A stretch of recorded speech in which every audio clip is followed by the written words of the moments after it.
बहुत स्वागत है आपका। आप देख रहे हैं क्रिकेट धमाका, आपके साथ मैं हूं ज्योत्सना पाटनी। और बड़ी खबर अबू धाबी के मैदान से आ रही है। राजस्थान रॉयल्स ने मुंबई इंडियंस को 8 विकेट से हरा दिया है।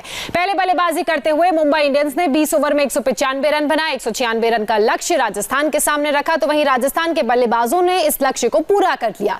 राजस्थान की तरफ से बेन स्टोक्स और संजू सैमसन ने शानदार बल्लेबाजी की। बेन स्टोक्स ने सिर्फ 60 गेंद पर नाबाद 107 रन की पारी खेली, तो इस पारी में उन्होंने 14 चौके और 3 छक्के लगाए। इसके अलावा संजू सैमसन ने भी नाबाद 54 रन की पारी खेली। आपको बता दें कि आईपीएल 13 में ये राजस्थान रॉयल्स की 5वीं जीत है और इस जीत के साथ ही पॉइंट्स टेबल पर राजस्थान 6ठे स्थान पर काबिज है। यशपाल जी, इस जीत को आप कैसे देख रहे हैं, क्योंकि लग नहीं रहा था कि राजस्थान मुंबई जैसी टीम को हरा देगी। देखिए, हिम्मत नहीं हारी उन्होंने, इतना बड़ा स्कोर और वो आप 20 ओवर से पहले ही आप खत्म कर देते हैं।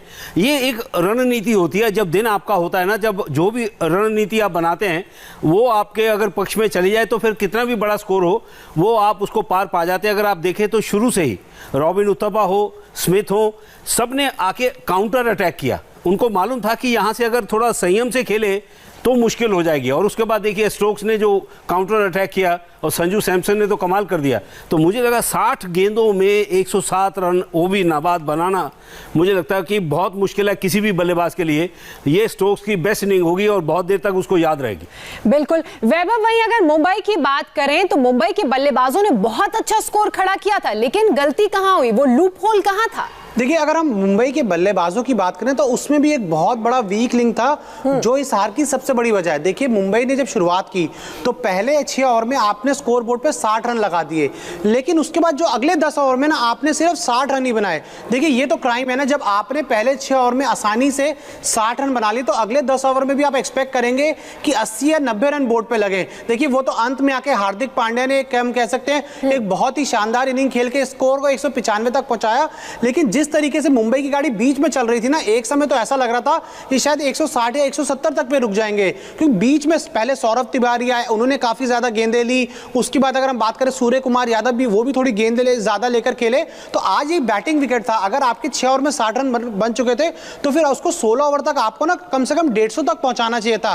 और यही हमें गेम देखने को मिली राजस्थान रॉयल की तरफ से कि बेन स्टोक्स और संजू सैमसन ने वो जो बीच के 10 ओवर होते हैं ना 6 से 16 के बीच में, उसमें वहां पर उन्होंने 100 से ज्यादा रन जोड़े। तो जब आप एक तरफ 60 रन जोड़ेंगे और दूसरी टीम उन्हीं 10 ओवर में आपसे ज्यादा 40 रन बनाएगी ना, तो यही अंतर रहा जो सबसे बड़ा अंतर बना एट द एंड आज मैच का, कि थोड़ी सी मुंबई के बल्लेबाजों से ना थोड़ी गलती हुई है। बेन स्टोक्स और संजू सैमसन की यशपाल जी बात करें, 152 रन की पार्टनरशिप हुई और बहुत ही शानदार पार्टनरशिप, और ये विनिंग पार्टनरशिप में तब्दील हुई। मेरा अनुभव एक अंतर्राष्ट्रीय स्तर पर यह कहता है कि जो मैं इस दौर से निकल चुका हूं कि आप कितना भी बड़े प्लेयर हो, लेकिन अगर आपको 10 रन प्रति ओवर बनाने हैं और पिच कितना भी अच्छा हो, बहुत बड़ा चैलेंज होता है। और कभी कभी जो मिश्रण हो रहा था गेंदबाजी में, वो भी एक चुनौती थी स्टोक्स के सामने, संजू सैमसन के सामने।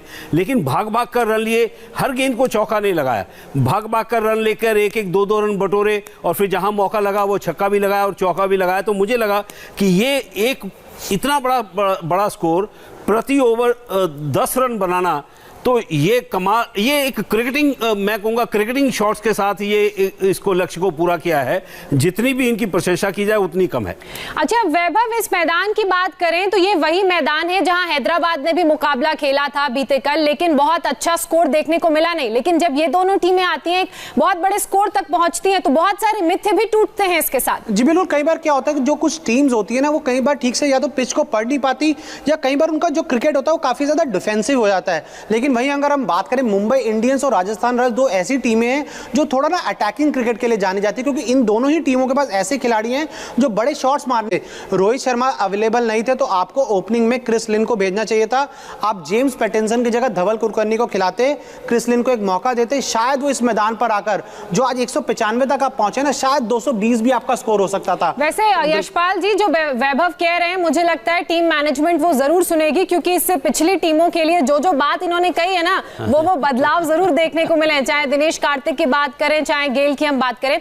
अब मैं आपसे ये जानना चाहती हूं, जिस तरीके से आज का मैच रहा, आप इसे किस तरह से टर्निंग पॉइंट मानते हैं और क्या वो फैक्टर था जो इस मैच में टर्निंग पॉइंट साबित हुआ? देखिए, टर्निंग पॉइंट तो वही है कि जो एक वो जो साझेदारी हुई है, स्कोर बहुत बड़ा था। ये बल्लेबाजी का दबदबा जो किसी ने उम्मीद नहीं की थी, शायद राजस्थान रॉयल्स ने भी ये उम्मीद नहीं की थी। अगर आप देखें तो जिस तरह से वो बल्लेबाजी हो रही थी, को उनके पास खोने को कुछ नहीं था। उनको मालूम था कि ये मैच हारे हम इस रेस से बिल्कुल बाहर हो जाएंगे, तो उन्होंने एक चांस लिया।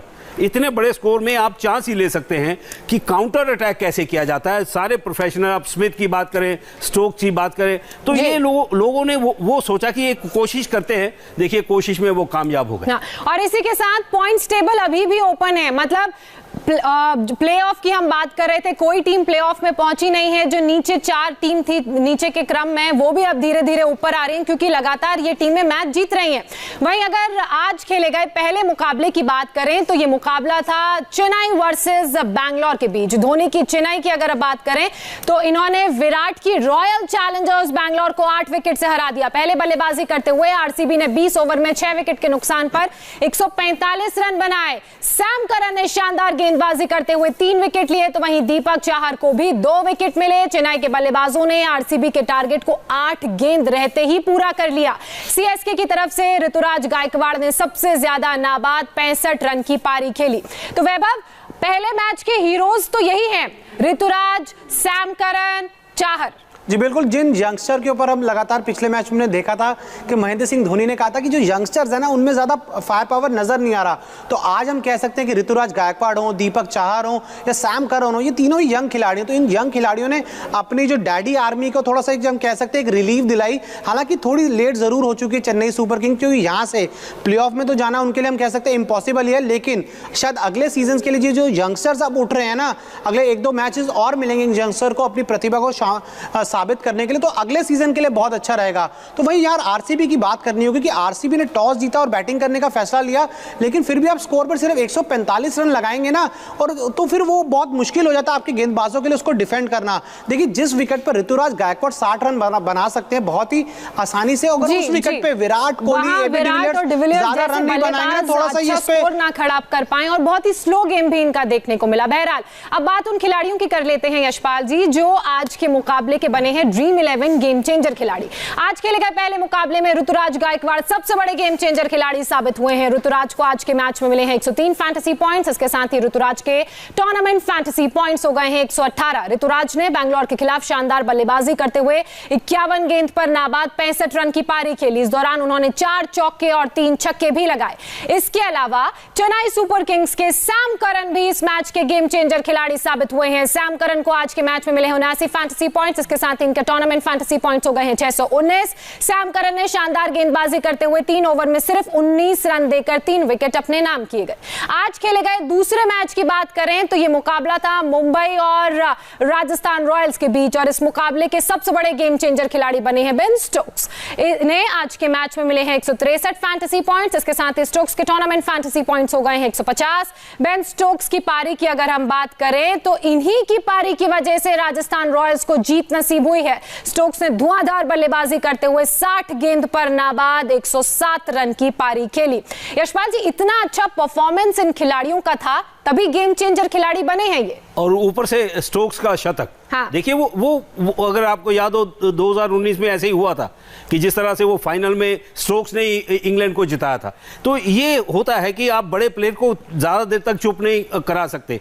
तो वो रिदम में आ रहे थे, लेकिन बड़ा स्कोर नहीं बन रहा था। जब मौका चाहिए था तो वो जो 60 गेंदों में 107 रन बनाए, तो मुझे लगता है कि बहुत कमाल खेला है। लेकिन जो आपने जो दूसरे 2 प्लेयर की बात की है, सैम करन तो अच्छा कर रहे हैं, लेकिन ऋतुराज जो है, जो तकनीक है उनकी, जिस तरह से वो सलामी बल्लेबाज के तौर पर वो आए हैं, मुझे लगता है कि सीएसके के मैनेजमेंट को उनको बढ़ावा देना चाहिए, क्योंकि वो जिस तरह से उन्होंने नई गेंद को खेला है, रन भी बने हैं, लेकिन जो विश्वास दिखाया उन्होंने नई गेंद को खेलकर, मुझे लगता है कि उनको आने वाले समय में और आने वाले मैचों में लगातार खिलाना चाहिए। बिल्कुल, चेन्नई की बात करें तो लगभग प्लेऑफ में पहुंचने की उम्मीदें कम हैं, दरवाजे बंद नजर आ रहे हैं। तो वहीं अगर राजस्थान रॉयल्स की बात करें तो उनके लिए अभी भी खुला है ये पूरा पॉइंट्स टेबल। इसी तरह की कंसिस्टेंट परफॉर्मेंस देखने को मिलेगी तो शायद प्लेऑफ में जगह बना ले। बहरहाल बहुत शुक्रिया यशपाल जी आपका। वैभव इंडिया टीवी की क्रिकेट पिच से आप जुड़े, आपका भी बहुत शुक्रिया। क्रिकेट धमाका में आज बस इतना ही। कल शाम 7 बजे फिर होगी आपसे मुलाकात। कोलकाता नाइट राइडर्स और किंग्स 11 पंजाब के बीच है मुकाबला। इसके प्रीव्यू के साथ हम होंगे हाजिर। फिलहाल रुक रहे हैं एक छोटे से ब्रेक के लिए। ब्रेक के बाद देखिए जम्मू में पीडीपी ऑफिस पर तिरंगे पर क्यों मचा घमासान।